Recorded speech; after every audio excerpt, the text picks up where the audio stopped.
Irmãos, a paz do Senhor Jesus, culto da palavra, da ministração da poderosa palavra do Senhor.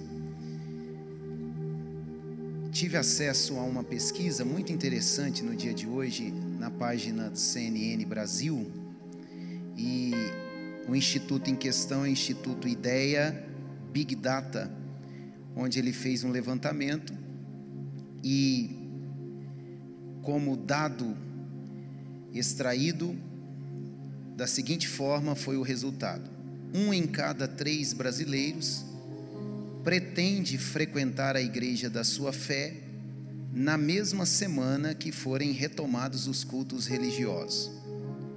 1 em cada 3 brasileiros, isto é, 33%, digamos assim, pretende frequentar a igreja. As crianças podem descer. Os pais fiquem tranquilos, porque lá está tudo dentro dos conformes.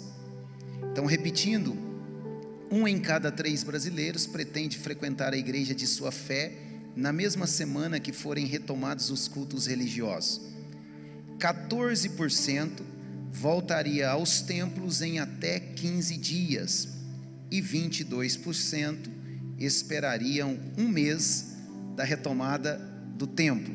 Interessante quando li essa pesquisa, e é interessante que, em segundo lugar, o que fazer pós liberação ou flexibilização dos governos, primeiro foi a questão de retomar a vida de fé, cada um na sua profissão de fé, e em segundo foi a parte estética, voltar ao salão de beleza.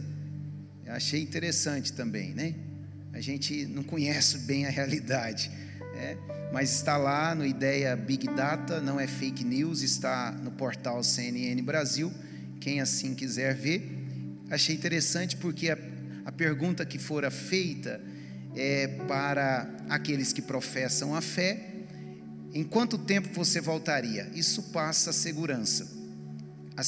Por isso que eu aqui reforço, e eu falo em nome de toda a diretoria executiva, o corpo ministerial de pastores.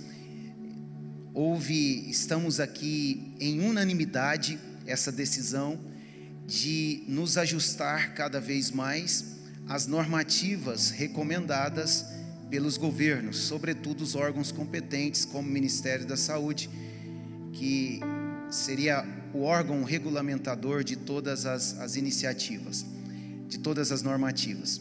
Portanto, eu peço aqui, até para que nosso irmão Raiz, dessa câmera 2, passe, por favor, para que os nossos irmãos que estão em casa observem como que nós estamos procedendo aqui no templo. Se você puder passar aí, né, observando o distanciamento de toda a igreja, até as famílias. Eu disse aqui, enquanto ele vai passando aí a câmera, eu disse que até as famílias foram separadas, né? Porque vai que alguém nos aborda, até que a gente explica que é marido, que é esposa. Então, já que é para ser, não tem nada não, 1h30 aí, separar o marido da esposa pelo distanciamento social. Mas enfim, está passando a câmera, eu quero aproveitar para cumprimentar os nossos irmãos que estão aí conosco em todas as nossas plataformas. Deus abençoe sua vida. Os nossos irmãos, grupo de risco, e em especial aqui, em nome de todos, cumprimentar o nosso pastor presidente de honra, a qual o pastor Cornélio no domingo fez menção, hoje o pastor Adilson, a minha querida avó também, a sua esposa, que sempre nos acompanham aí das suas casas, representando todo o grupo de risco, né? Os nossos irmãos queridos, os anciãos, que muito nos ensinam com as suas condutas, com as suas experiências, enfim, os nossos irmãos também das doenças, as doenças crônicas. Deus abençoe sua vida, sobretudo o entendimento, a compreensão, a sensibilidade que você está tendo.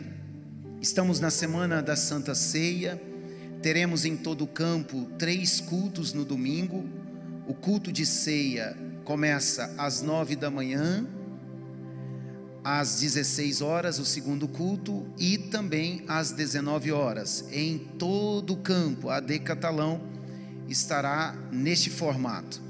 Lembrando que aqui na igreja sede, para o grupo de risco, nós teremos o famoso drive-thru, não sei se é assim a pronúncia. Como será? Das 8 às 9 da manhã, 1 hora antes do culto, nós estaremos aqui no pátio, onde você que puder, tendo um carro ou um carro de um filho, enfim, você vai vir aqui e será distribuído o kit ceia para que você leve para a sua casa, e no culto à noite às 19 horas participe conosco. Então todos os nossos irmãos do grupo de risco que não estão podendo participar conosco, nós faremos a distribuição das 8 às 9 neste domingo aqui na igreja sede, para os irmãos que congregam na igreja sede, e faremos também das 15 às 16, no mesmo dia, no domingo, 1 hora antes do segundo culto, a distribuição para todos os irmãos. Então os irmãos vão entrar aqui no pátio, no seu carro, vão permanecer no seu carro, e nós estaremos todo paramentado, chegando até você no seu carro e distribuindo o kit ceia. Vai ser uma bênção. E aí cada pastor vai tomar também ali, né, pastor Dedimar? Cada pastor vai tomar também as suas iniciativas para os nossos irmãos que não estão frequentando os templos. Mas vai aqui o nosso abraço, o nosso carinho especial a todos vocês. Esses dias conversando com o irmão César, que é o coordenador, juntamente com a sua esposa, irmã Diana, coordenadores do departamento da melhor idade, e ele me trouxe um dado, que nós temos só na igreja sede mais de 200 irmãos, segundo ele, acima de 60 anos, né? Mais ou menos, aproximadamente 200 acima de 60 anos, ou seja, é um público que realmente não está participando aqui conosco, mas fica aqui o nosso abraço. Amados, aí em repartições públicas se faz voto, se faz moção de aplausos, né? Vamos fazer aqui uma moção de aplausos, assim se procede nos departamentos, nas repartições públicas. Na casa de Deus a gente faz voto de louvor. Eu quero aqui fazer um voto de louvor, em especial ao prefeito da cidade, a doutor Adib Elias. Hoje eu estando na estrada, ouvi ele fazendo menção. O irmão Rogério estava ladeando o prefeito ali na rádio, e eu ouvi fazendo menção de que a Igreja Assembleia de Deus está bem ajustada, e ele chegou a dizer, eu parafraseando, não me lembro ao certo as palavras, mas parafraseando, que se depender da Assembleia de Deus não vai ter transmissão do vírus, pelos cuidados que nós temos.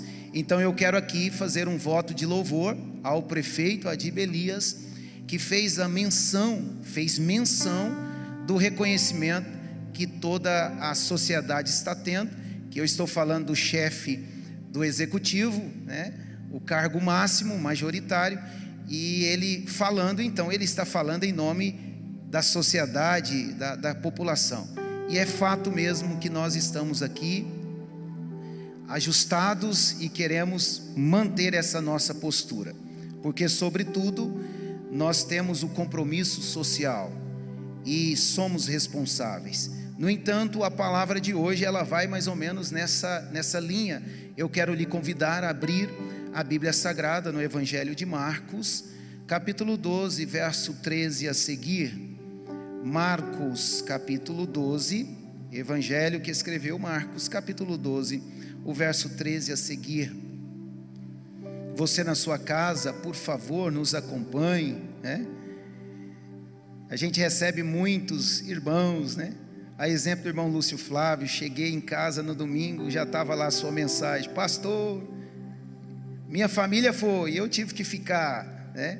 Enfim, a gente recebe muitas mensagens assim, eu também sei que os pastores recebem, né? Mas, amados, estamos orando para que muito brevemente possamos estar aqui, todos juntos, adorando ao Senhor. Enquanto você acha, Evangelho que escreveu Marcos, capítulo 12, verso 13.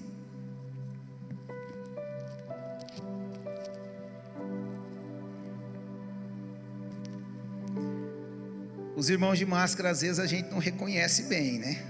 Mas aqueles que estão nos visitando, sejam bem-vindos, de outros ministérios, são bem-vindos em nosso meio.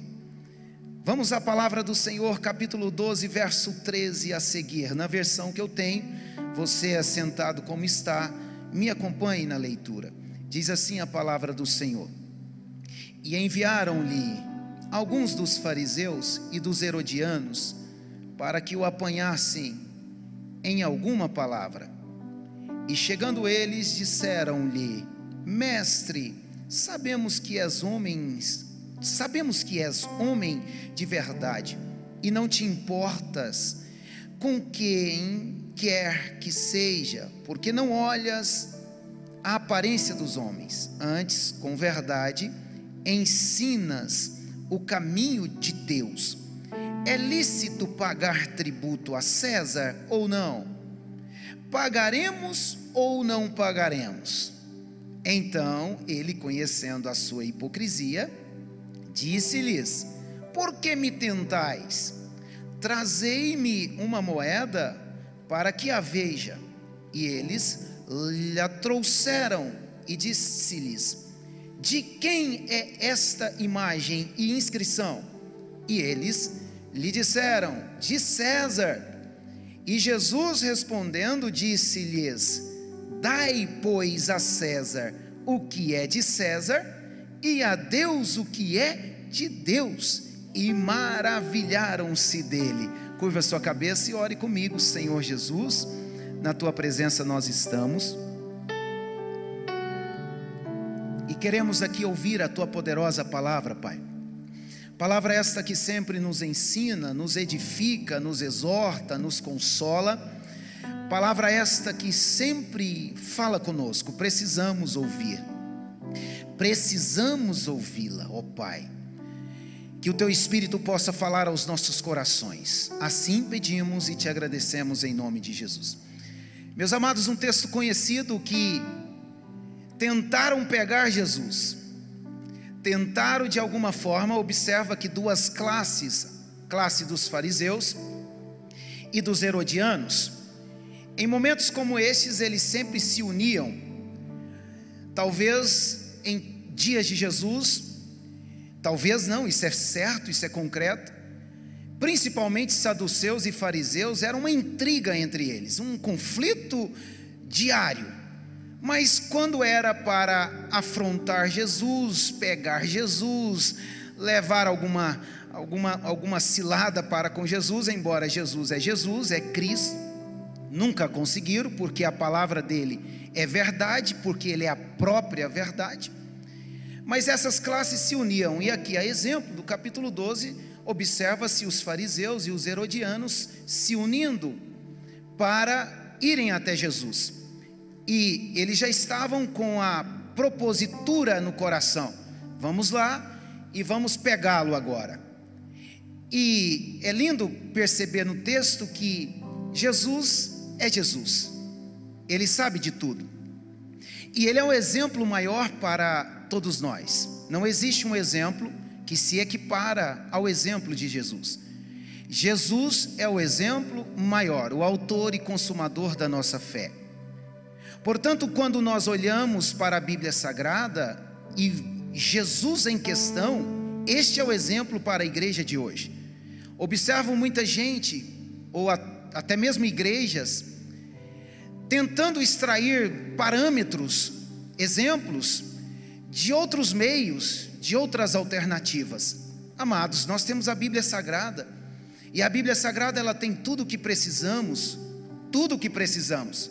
A exemplo disso, nós vamos entender, estudar um pouquinho acerca deste fato em questão, e que muito é apropriado para os nossos dias. Eu começo a partir desta terça falar em nome da fé. Eu poderia até usar aqui o que nós conhecemos como apologética cristã, isto é, em súmula, a defesa da fé. Para muitos parece que é estranho fazer a defesa da fé, mas não é. Não quero entrar aqui no conceito, mas eu quero a partir desta terça-feira falar em nome da fé, porque nós estamos já algumas semanas ouvindo ciência, ciência e mais ciência. É certo que nós estamos vivendo nessas últimas 4, 6 semanas segundo a ordem da ciência, e vamos observar que não há contradição nisso, não há demérito nisso.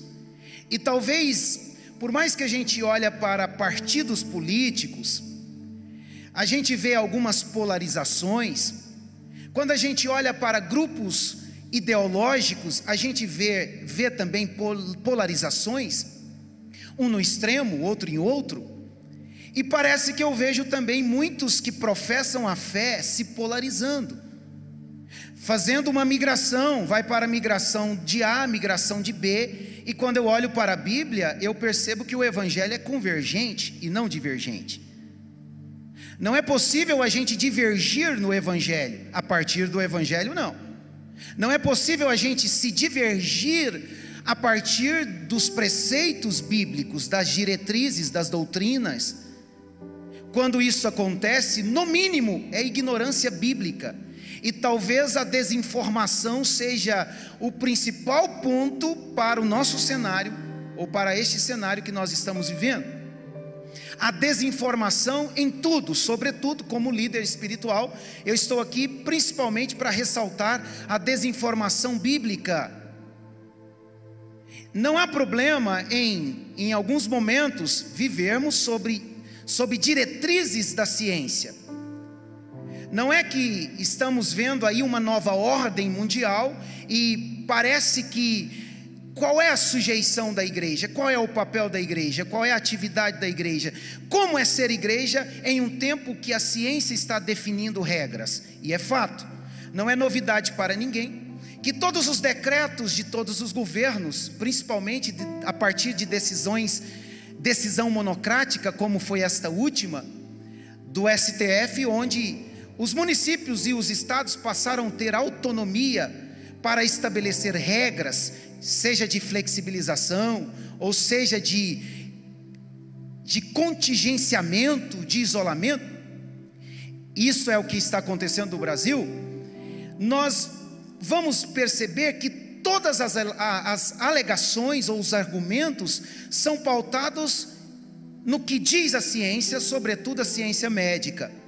A ciência médica a partir da Organização Mundial de Saúde, e os órgãos de cada pátria, os órgãos competentes, aqui no Brasil o Ministério da Saúde, nos estados as secretarias de saúde de estado, nos municípios as secretarias municipais de saúde, enfim, esses órgãos em todas as esferas de governo é que estão definindo as regras a partir de normativas da ciência.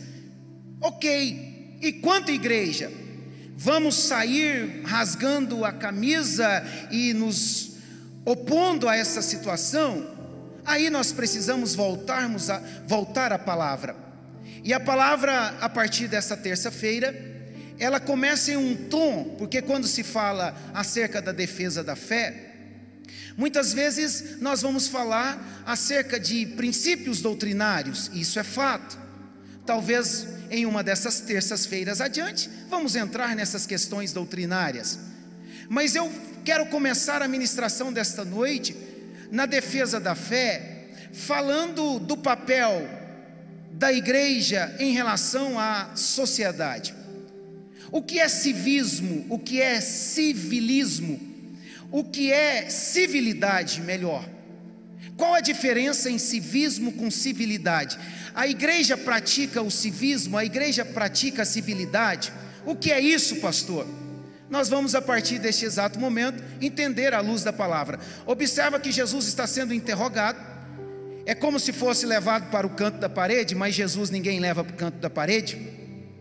E eles abordam Jesus o argumento fundamental aqui na abordagem a Jesus é lícito pagar tributo a César ou não? Pagaremos ou não pagaremos? E eles continuam.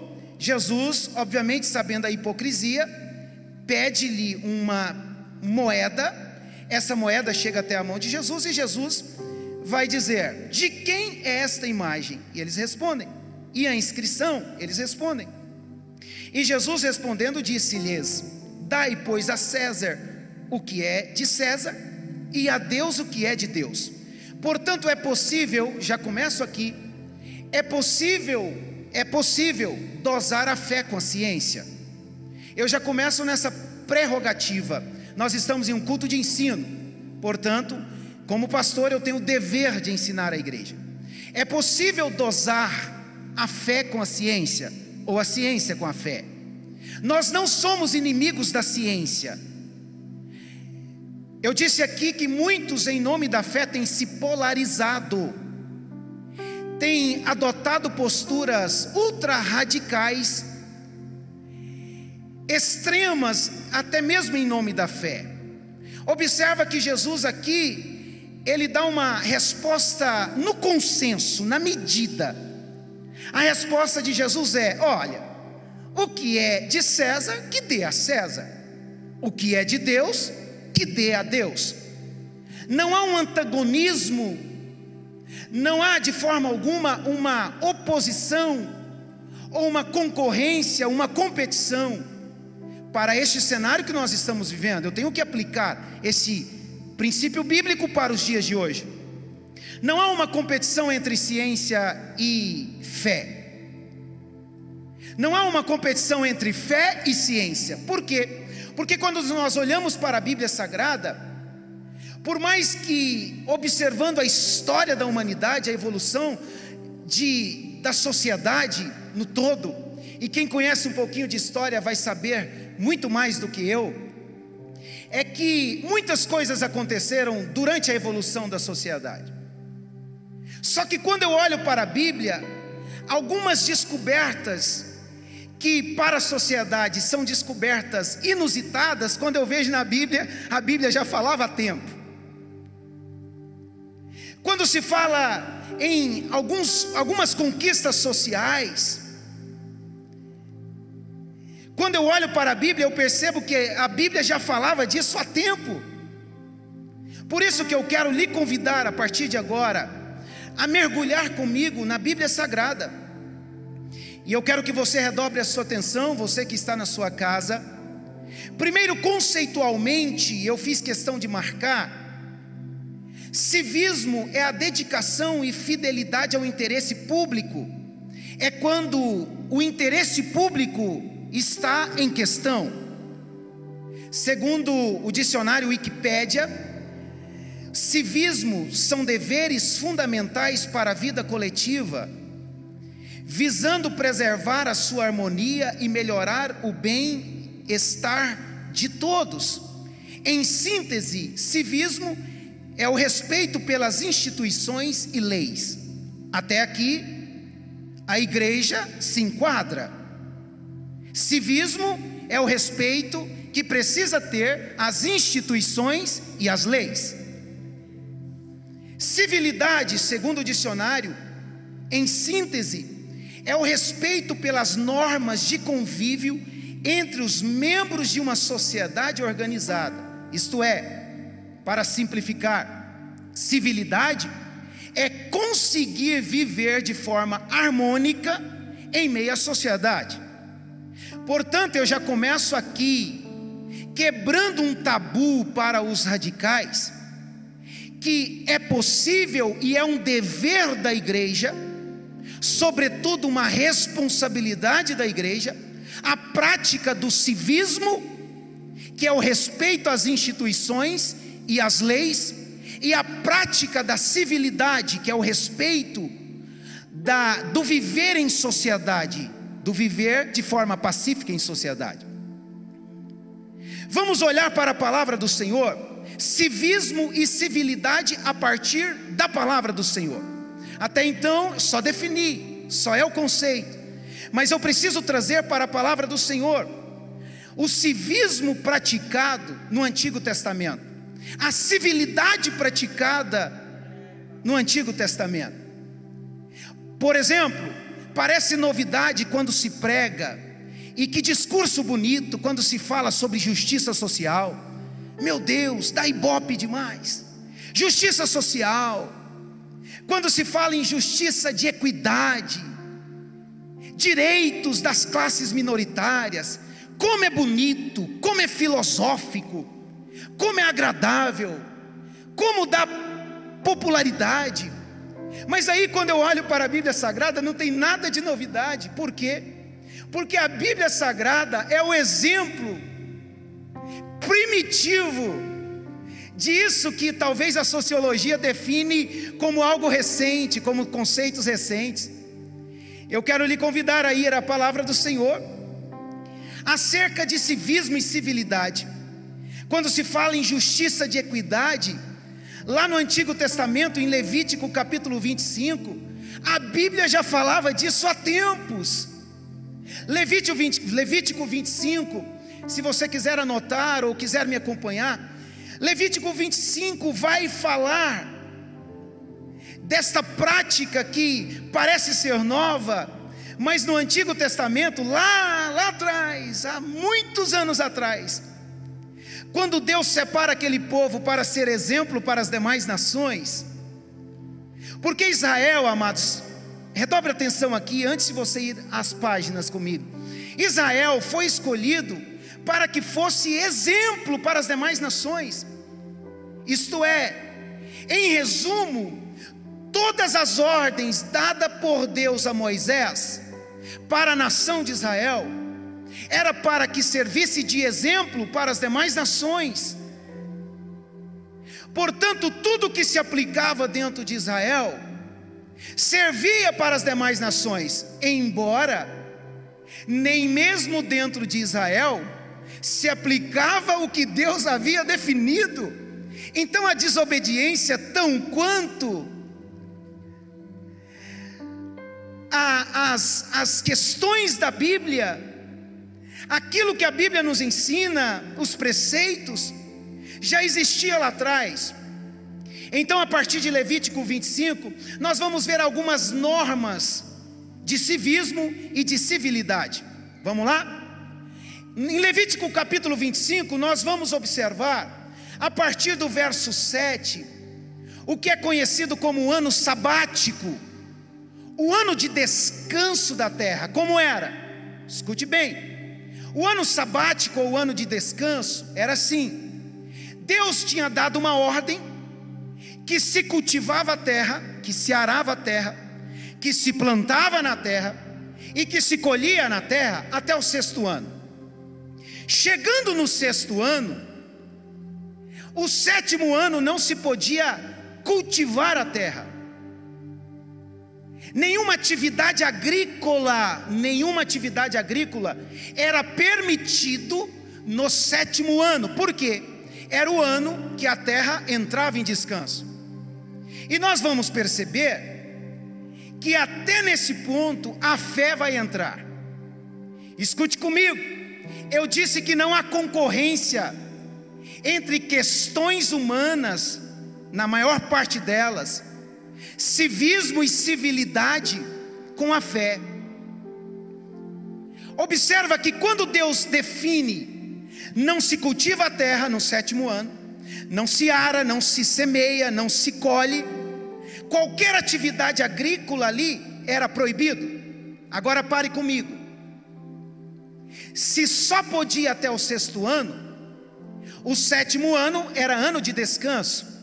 Quer dizer que no sétimo ano não se plantava, ok, mas aí nós temos o oitavo ano, porque quando se planta no oitavo ano, lá atrás se plantava no oitavo ano, precisava esperar o tempo da colheita. Isto é, quer dizer que aquele povo vivia o sétimo ano, o oitavo ano, com tudo que tinha produzido no sexto. Já começa a fé em evidência, porque Deus queria que eles vivessem por fé, já naquele tempo. Era mais ou menos assim: o fazendeiro, o proprietário de terra, o dono de casa, ele plantava no sexto, mas ele poderia pensar: e o sétimo vai acabar, e o oitavo que ainda nós estaremos aguardando a terra agora gerar o trigo e o tempo da colheita. Mas aí entra a fé, porque pastor é assim, a gente vai pregando e não entendeu.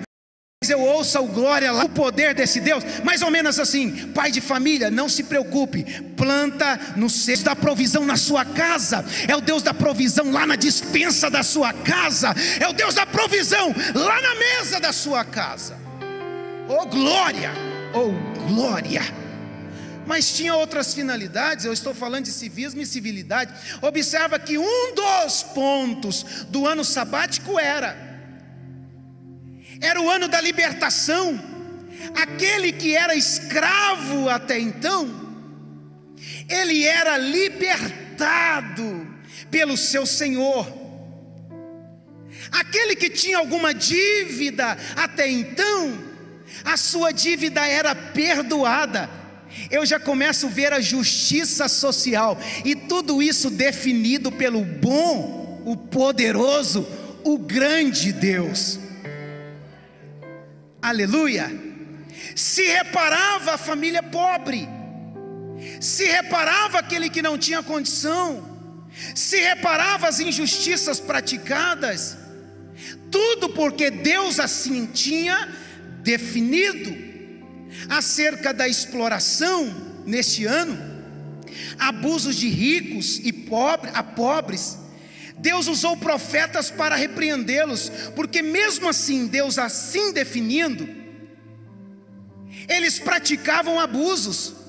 Os ricos queriam abusar dos pobres. Aí Deus chama profetas como Isaías, no capítulo 3, verso 14 e 15, na sua casa você vai ler. Capítulo 10, o verso 1, verso 3, você vai ler. Amós, capítulo 2, verso 6, verso 7. Capítulo 6, o verso 11. Você vai ver que Deus está usando profetas para falar com os ricos acerca daquilo que lá atrás, no tempo de Moisés, ele havia definido: justiça social. Sociologia, ciência, não é novo não. Deus já falava lá atrás, no Antigo Testamento. Princípio da equidade, aleluia, os reparos sendo feitos. Este é o Deus que nós servimos. Mas não ficava apenas nisso, porque o que imperava neste momento era a lei da generosidade e da liberalidade. Como eu disse, ali o que imperava era o amor, de reconhecer que aquele meu irmão, ele não tinha condição, mas chegava-se o tempo de agora ser reparado, e todos viviam. Só que nós vamos entender que, segundo o relato bíblico, e principalmente na parte que eu vou entrar do ano do jubileu, que parece que em nenhum momento a Bíblia vai trazer que essa turma cumpriu uma ordem expressa do próprio Deus. Observe em Êxodo 23, capítulo 23, verso 10, verso 12. Todos podiam colher, inclusive os pobres e estrangeiros. Por quê? Porque no ano sabático não se vendia nada. Aquele que não tinha condição, o estrangeiro, o escravo, comia da mesma forma do rico. Justiça social. Eu estou pregando sobre o papel da igreja no civismo e na civilidade, e nós vamos entrando, e vamos entrando.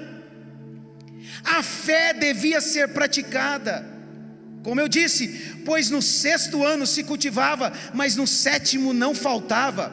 E o que é mais lindo, da mesma forma que tinha na mesa do rico, tinha também na mesa do pobre. Aleluia. Da mesma forma que tinha na mesa do Senhor, tinha também na mesa do escravo, do servo. Por quê? Porque Deus se preocupa com cada um dos seus filhos. Aleluia. Ele cuida da viúva, Ele cuida do órfão. Oh, este é o Deus que nós servimos. Então vai uma palavra que profética para a igreja: viúva, não se preocupe. Órfão, não se preocupe, porque da mesma forma que terá na casa do rico, não vai faltar na sua casa. O Senhor assim está dizendo, por meio da sua palavra. Mas não tinha apenas o ano sabático. Vem comigo, o ano do jubileu, amados. 50º ano, 50 anos. Só que coincidia porque o 49º era o ano sabático. Então vem comigo, até o 48º ano se arava, se plantava e se colhia. Só que no 49º era ano sabático, e no 50º era o ano do jubileu, e o 51º era o ano que se começava a plantar. Quer dizer que era 3 anos por fé. Tudo que se plantava no 48º dava para o 49º, dava para o 50º e dava para o 51º. Esse é o Deus da provisão. Que coisa linda! Só que no ano jubileu, nós vamos observar em Levítico verso 10, que também todos os servos e escravos, eles tinham também ali o direito de voltar para suas famílias. Eles voltavam para suas casas. Era o reparo social que se praticava, amando de Deus. É muito lindo que aquele pai de família, que por causa do endividamento, ele perdia a sua terra. Quando chegava no ano do jubileu, a sua terra era restituída. Sabe por quê? Para que os seus descendentes não viessem viver uma vida de miserabilidade. É o Deus que preocupa com os pais, mas preocupa com os filhos. É o Deus que preocupa com os pais, mas preocupa também com os netos, quando eles se tornam avós. É o Deus que se preocupa com os bisnetos. Por quê? Porque o Deus que tem compromisso com os pais é o mesmo que tem compromisso com os filhos, é o mesmo que tem compromisso com os netos. Então eu e a minha casa serviremos ao Senhor. Senhor, não desista por nada da sua vida de fé, em nome de Jesus. Traga a sua criança, ensina a sua criança. Por quê? Porque a sua criança, tendo compromisso com Deus, que os seus pais o têm, aleluia, o futuro está garantido, tanto nesta vida, quanto na vida eterna. Só que não parava por aí. A partir do verso 35, vai falar da lei a favor dos pobres. E o que diz o verso 35? Se um israelita que mora perto de você ficar pobre e não puder sustentar-se, então você tem o dever de tomar conta dele. Então vem comigo.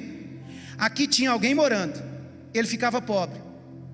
O vizinho dele que tinha condição, tinha o dever de cuidar dele. Ah, como falta isso na igreja, né? Ah, como falta isso na igreja. Não é nem tanto no campo material, viu? Tem gente que não tem a condição de olhar para o visitante que senta ao seu lado, que enfrentou uma grande barreira espiritual para chegar na igreja, e ele sequer dá boas-vindas para o visitante que senta ao seu lado. Como nós temos que aprender a ser crente? Como nós temos... Tomara que todos nós usemos-nos desse tempo agora para a gente aprender a ser crente. E eu quero fazer um pedido aqui a Deus, sem nenhuma demagogia. Senhor, me ajude a ser melhor, me ajude a ser servo, me ajude a cumprir com a tua palavra.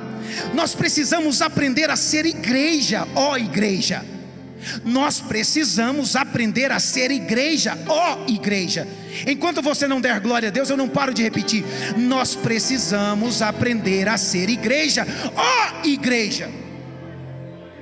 A gente não tem condição de olhar para o irmão e perguntar: vai tudo bem na sua casa? A gente sai sem cumprimentar o irmão, entra naquele carro que Deus nos deu, e às vezes passa no ponto do coletivo, o irmão está lá e sequer a gente oferece a carona. Nas entrelinhas, que se dane. Embora esse termo não se aplica, mas abra esse parêntese. Poucas vezes uso termos assim. O egoísmo espiritual, não vim para falar, mas o Espírito está me levando. O egoísmo espiritual, o egocentrismo espiritual. Uma vez eu e minha casa, ponto final. Não é assim. A lei do amor ela tem a máxima em Cristo, que se esvaziou da sua glória, se fez homem e veio viver entre os homens. Sabe por quê? Por minha e por sua causa. Ah, você não entendeu? Por minha e por sua causa. E a gente não tem condição de perdoar o irmão. A gente não tem condição de olhar para alguém e dizer assim, ó, vai tudo bem na sua casa. A gente está tão individualista que a gente nem repara que o semblante daquele irmão está descaracterizado, ele está triste, angustiado. A gente não tem condição. A gente precisa aprender a ser igreja, ó igreja. Esses dias eu quero dar um exemplo aqui, meu, pessoal. Esses dias cheguei em casa, minha esposa falou assim: você já observou o irmão tal? E esse irmão tal é do meu dia a dia, do convívio. E eu disse: não. Ela falou assim: ele está com um semblante triste. Naquele momento eu me envergonhei. Naquele momento eu pensei: eu preciso aprender a ser crente. Como é que pode? A gente materializa, a gente superficializa até sentimentos. A gente está raso, cada vez mais raso. A gente se ama muito e ama o próximo menos. Se aplica a adição e a multiplicação no amor a si mesmo, e a subtração no amor ao próximo. Enquanto a palavra nos ensina que ame o próximo como a si mesmo. Como é que eu amo o pastor Adilson? À medida que eu me amo. Esta é a medida que eu amo ele, biblicamente falando. Mas eu aplico a multiplicação e adição no amor a mim mesmo e nos meus lá de casa, e aplico a subtração, menos amor ao próximo. Aí nós precisamos aprender. Vamos lá, verso 36. O irmão estava endividado, precisava pegar um dinheiro emprestado. Olha o que diz o verso 36: não cobre juros sobre o dinheiro que ele lhe emprestar. Cobre juros não. Se é o seu irmão, não cobre juros. Está lá, Levítico 36. Levítico 37, preciso caminhar. Meu Deus, eu falei que era só 1h15. Vocês conseguem me ouvir mais uns 20 minutinhos? Amém? Verso 37: não tire lucro dos alimentos que você lhe vender. O feirante, naquela ocasião, usando os termos de hoje, o feirante vendia a maçã, vendia o tomate pelo preço que comprava. Não podia cobrar lucro, tributar ali, não podia. São os reparos. Mas não fica aí, eu quero entrar na parte da civilidade. Eu disse que a civilidade é o respeito, é a responsabilidade que eu tenho de saber viver em sociedade. Tem muito crente que não sabe viver em sociedade. Tem muito crente que não dá certo nem no trabalho. E essa época de quarentena, a esposa talvez até orou: Senhor, volta, porque eu não aguento mais o meu marido dentro de casa. O camarada não dá certo nem dentro de casa. Ele não sabe viver em sociedade. E isto é dever de igreja. Eu tenho que saber viver em meio aos meus vizinhos. Os meus vizinhos têm que olhar para mim e ver que eu sou exemplo, pelos meus atos, pelo meu comportamento, pelas minhas atitudes.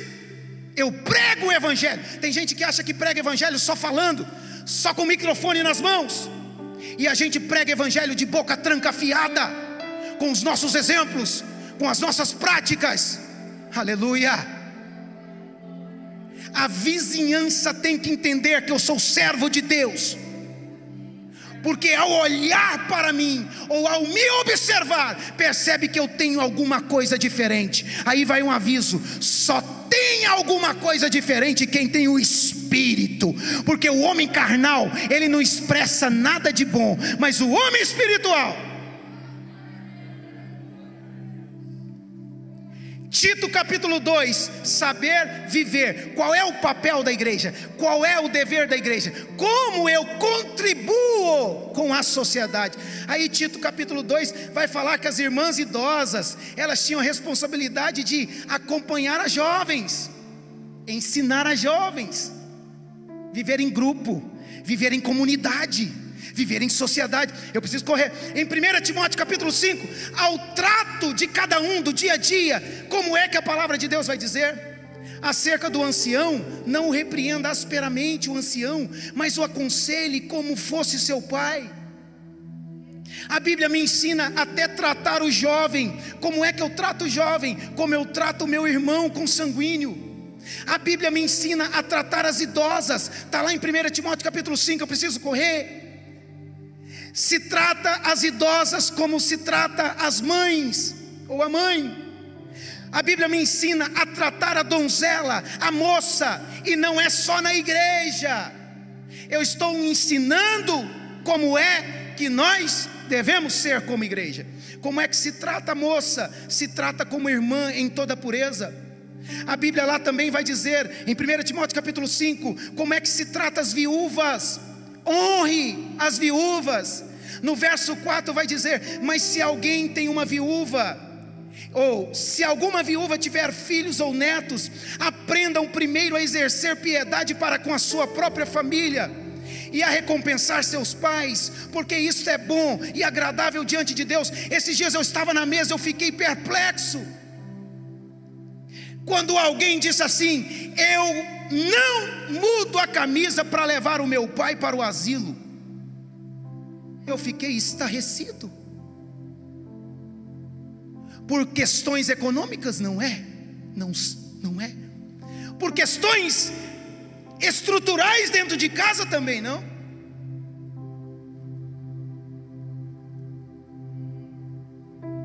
Eu vim aqui porque eu quero aprender a ser igreja. O compromisso espiritual acerca do civismo, e aqui entra o civismo especificamente. Eu disse que o civismo, e eu preciso correr porque eu pedi só 20 minutos. O civismo é o respeito que nós devemos ter como igreja às instituições e às leis. Então vamos aprender. 1 Timóteo capítulo 2 verso 1. Olha o que o apóstolo Paulo, de forma inspirada, vai nos ensinar. Antes de tudo, peço que se façam súplicas, orações, intercessões e ações de graça em favor de todas as pessoas. Verso 2: orem em favor dos reis e de todos os que exercem autoridade, para que vivamos vida mansa e tranquila com toda piedade e respeito. Sabe o que eu vejo nas redes sociais? Crente indo para a rede social para falar coisa que nem o ímpio fala, enquanto a Bíblia me ensina. É o presidente, é o governador, é o prefeito, são os vereadores, são os deputados, são os senadores, é o parlamento. Todo aquele que está em iminência, ore por ele. Senhor Jesus, abençoe o nosso presidente, ó Pai. Senhor Jesus, abençoe os seus ministros. Senhor, abençoe todos aqueles que estão no parlamento. Eu já comecei a orar, não sei você. Senhor Jesus, abençoe os governadores de estado, todos, ó Pai. Abençoe os seus secretários, Senhor. Abençoe o prefeito da cidade de Catalão e de todas as cidades adjacentes, ó Pai. Este é o dever da igreja. A câmera aqui, por favor, aproxime.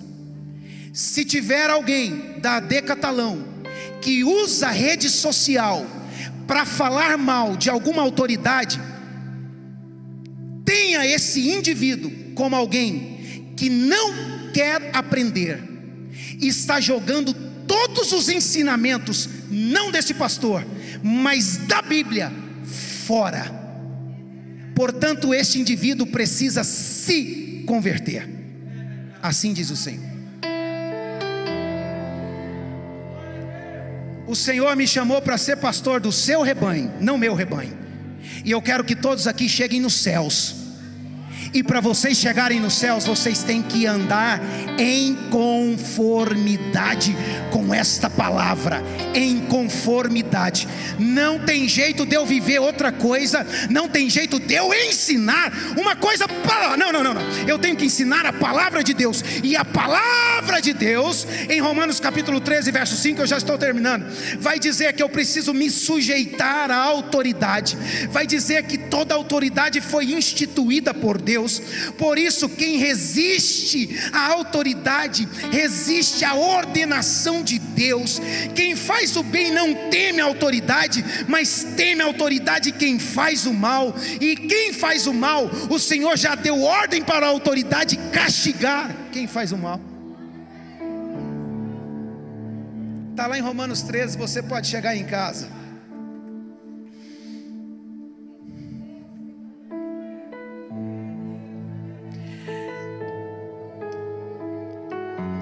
Portanto, pagai tributos, imposto, temor e honra. Vou abrir aqui, capítulo 13 de Romanos, vai dizer assim: portanto, dai a cada um o que deveis, a quem tributo, tributo, a quem imposto, imposto, e a quem temor, temor, e a quem honra, honra. Capítulo 13, verso 7. Não existe competição de Estado com igreja.